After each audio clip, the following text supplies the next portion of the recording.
at 11. A new warning following this fire at a North Portland warehouse. What's causing health concerns miles away? A young Portland man hit by a car in a crosswalk. Tonight, his family pleads for help finding the driver who left him in the road. It hurt. I was devastated. Remember this guy who stripped down at Portland's airport security? And I knew I was within my rights in Oregon to protest naked. He's talking exclusively with KGW as his case finally comes to an end. It's a little frustrating having to look at that all the time. One city now has a solution to chronic RV camping, but would their permit system work in Portland? Here in Sherman County, farmers say weeds from an organic grower are spreading and tearing their community apart. Could the solar eclipse spell disaster for Oregon? 1 million visitors, many camping out during peak wildfire season. I've never seen anything like it. How the state is starting to prepare for the worst. We start tonight with the search for a hit-and-run driver. Thanks for joining us. I'm Joe Donald. And I'm Laurel Porter. The impact from the crash was so severe, it sent the victim flying 50 feet. Tonight, his sister is pleading for the driver to come forward. KGW's Mike Benner is live outside Legacy Emmanuel Hospital for us tonight. Mike, what's the latest on his condition? Yeah, Joe, obviously he is still in pain, but overall he is doing pretty well. In fact, he could be released from the hospital in the next couple of days, at which point he'd be heading to some sort of inpatient therapy facility. As you can imagine, this is all very emotional for the family, caught off guard by this hit-and-run crash. It hurt. I was devastated. A visibly shaken Heather Painter steps outside Legacy Emmanuel Hospital for some much-deserved fresh air. She's been at her brother's bedside for most of the last week. I can't leave my little brother in the hospital. It's not right. Eli Beadle has been hospitalized since last Thursday night, and here's why. Family says the 21-year-old was in the crosswalk at Northeast 82nd Avenue in Jonesmore Street when he was struck by a northbound vehicle. He flew about 50 feet.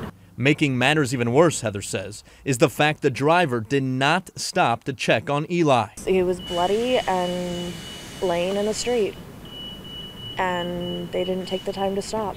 Eli suffered a broken arm, a broken leg, and a concussion, among other injuries. He's expected to make a full recovery, though it won't be easy. He's healing. It's just a slow road. It's a long, long road. Made more difficult by a driver who hasn't been held accountable. Heather is certain he or she knows what they did. He's like 6 feet tall, and I'm guessing maybe around 300 pounds. He's not a tiny guy. Chances are there's even front end damage to the car. Yeah, I've said it before, he didn't deserve this. He's a good kid. He's my little brother, and I love him, and he's a sweetheart. Yeah, officers believe a Honda CR-V, tan in color, could be involved in this hit and run. In the meantime, the family has set up a GoFundMe to help with medical expenses. If you'd like to contribute, you can find a link to it in our story on KGW.com. For now, back to you. We wish Eli a speedy recovery. Thank you, Mike. We are learning more tonight about the man police say died after a fight in the Lentz neighborhood.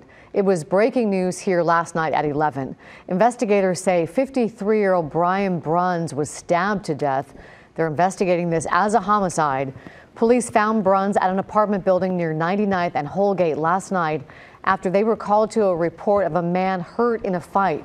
Right now, police are not releasing any suspect information. After last weekend's massive warehouse fire under the Fremont Bridge, the Oregon Department of Environmental Quality and the EPA say there's another risk. Asbestos.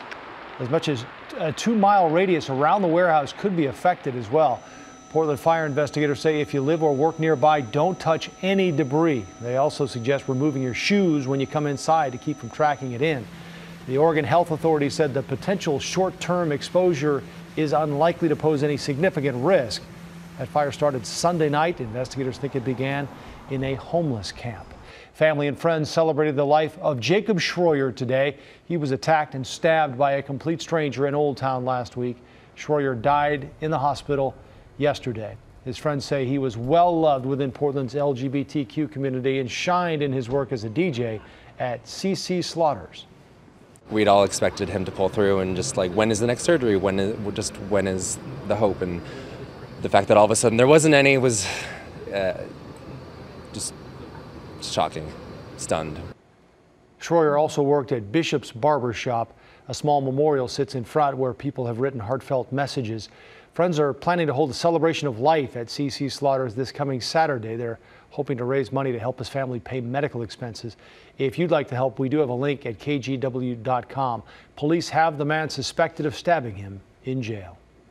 We're following new developments from the White House tonight after the Justice Department named a special prosecutor to investigate possible ties between the Trump campaign and Russia. President Trump and his team were notified only after the order was signed. NBC's Blaine Alexander has the story from the White House. Why did you make the decision to appoint? The Justice Department tonight appointing former FBI Director Robert Mueller as special counsel to step in and lead an investigation into possible Trump campaign ties to Russia, the administration bending under pressure from both parties. In a statement, President Trump repeated that there is no collusion between his campaign and any foreign entity, adding, "I look forward to this matter concluding quickly." Mueller led the FBI for 12 years under Presidents Bush and Obama. He has a superb reputation as director of the FBI. I think he's well thought of by people on both sides of the aisle. We have to detox this. We have to take the politics as best we can out of it. The House and Senate are each leading their own investigations, and NBC News has learned two central figures from the Trump campaign, former manager Paul Manafort and former National Security Advisor Michael Flynn, have been asked to respond to a grand jury. Meanwhile, the #2 House Republican Kevin McCarthy now explaining something he said last year, that then candidate Trump was paid by Russian President Vladimir Putin. Because if you listen to it, it said everybody laughs. So you know it's a bad attempt at a joke, and that's all there is to it. No one believes it to be true. What he calls a laughing matter then, now the subject of serious questions.